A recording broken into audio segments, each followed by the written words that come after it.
Muy buenos días, mi nombre es Diego Mora y el día de hoy en esta cápsula especial les voy a explicar qué vendría siendo el rollover en contratos futuros, en CFDs en general y cómo pueden ver todos los detalles relacionados a este tema en nuestra plataforma de XStation 5 y también en nuestra página web, que es donde está la tabla de registro de en qué fecha existen los rollovers para cada cierto tipo de activo, ya sean índices bursátiles o commodities. Primeramente hay que definir qué es lo que es un rollover. Esto viene obviamente de una palabra en inglés que es la renovación de un contrato futuro.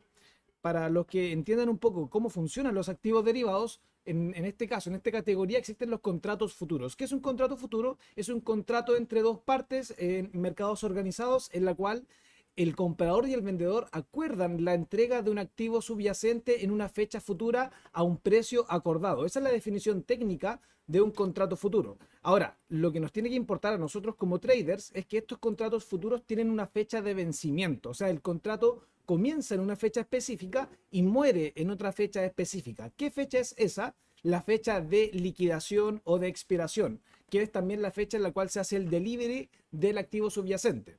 Ahora, eso es un poco la parte teórica, porque en la práctica, para los que somos especuladores, para los que somos traders, los que nos interesa solamente el diferencial de precios entre el activo, no nos interesa que nos entreguen el barril de petróleo, no nos interesa tampoco que nos entreguen algún tipo de commodity, sino que simplemente nos interesa la fluctuación de precios. Por lo tanto, si es que a mí me interesa mantener la posición de este contrato futuro, de este CFD sobre el contrato futuro, me interesa que no me entreguen el delivery, sino que el broker me pueda hacer una renovación del contrato, me puedan ejecutar un rollover para mantener la operación expuesta al mercado. Por lo tanto, en el momento en que finaliza o expira el contrato, automáticamente el broker me vuelve a tomar la posición en el contrato de vencimiento siguiente. Por ejemplo, en el caso del petróleo West Texas, que tiene rollover o renovaciones de contrato mensual, por ejemplo acá, el inicio de este contrato parte el 12 de abril de 2022,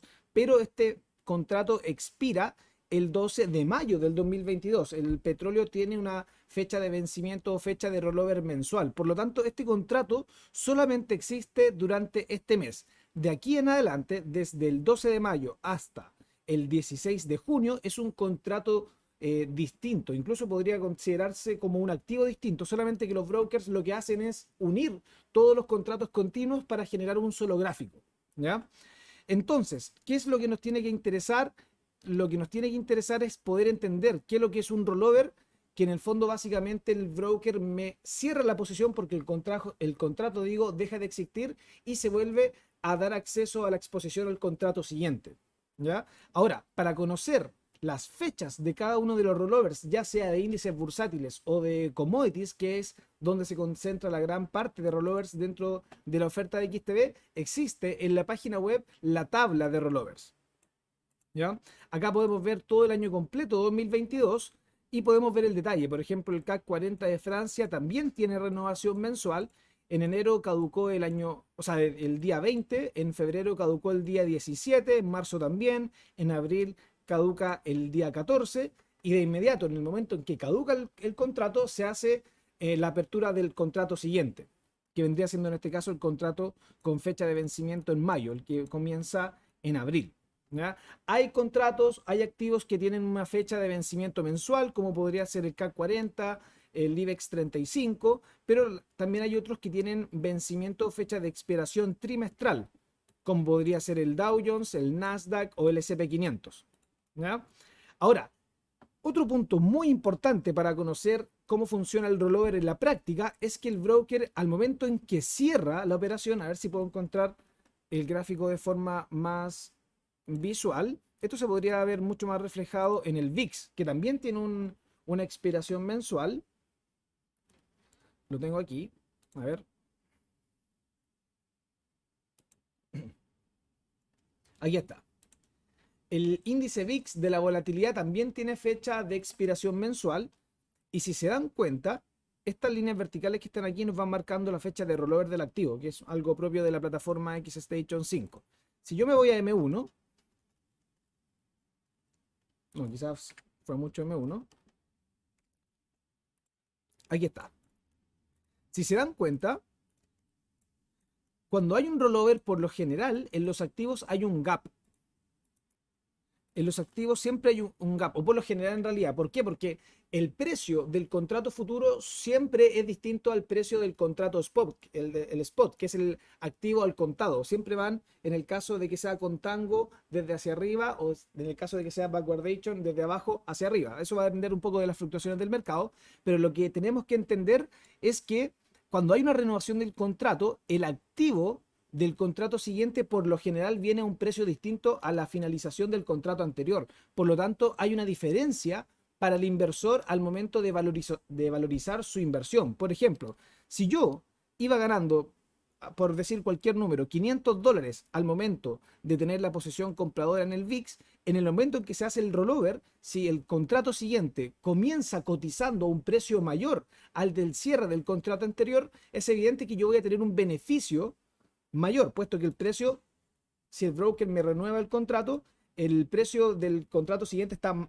por sobre el cierre y esto me beneficia. Pero no es un beneficio en base a mis habilidades como inversor, sino que es un beneficio solamente generado por el cierre del contrato y la renovación de un contrato siguiente que viene a un precio más alto.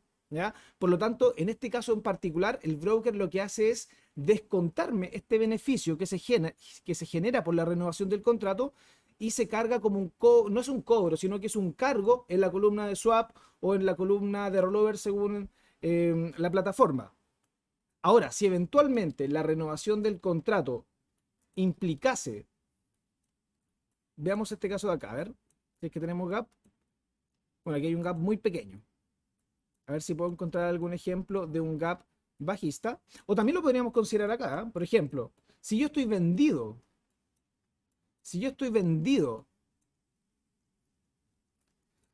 en el VIX y el contrato siguiente comienza a cotizarse en este precio, es evidente que yo voy a obtener de inmediato una pérdida, pero esta pérdida que yo estoy sufriendo no es en base a mis malas habilidades como inversor. Esta pérdida es generada solamente por la renovación del contrato. Por lo tanto, en este caso en particular, el broker me abona esta diferencia y esta pérdida en base al rollover para poder netear la posición. ¿Qué quiere decir esto? Que en términos netos, la renovación del contrato no afecta mi posición neta en mis beneficios de la posición.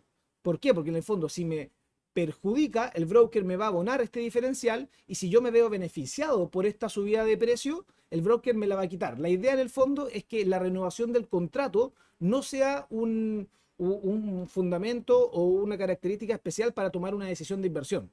¿Ya? Y para que puedan conocer las fechas, esto lo pueden ver en la tabla de rollovers que está disponible en la página web.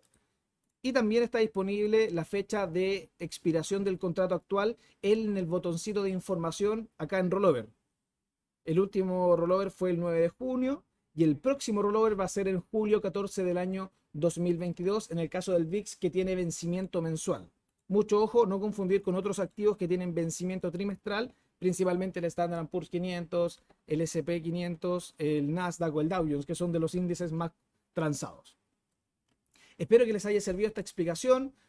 Siempre revisen las fechas de vencimiento de los contratos futuros que estén transando, de los CFDs sobre contratos futuros.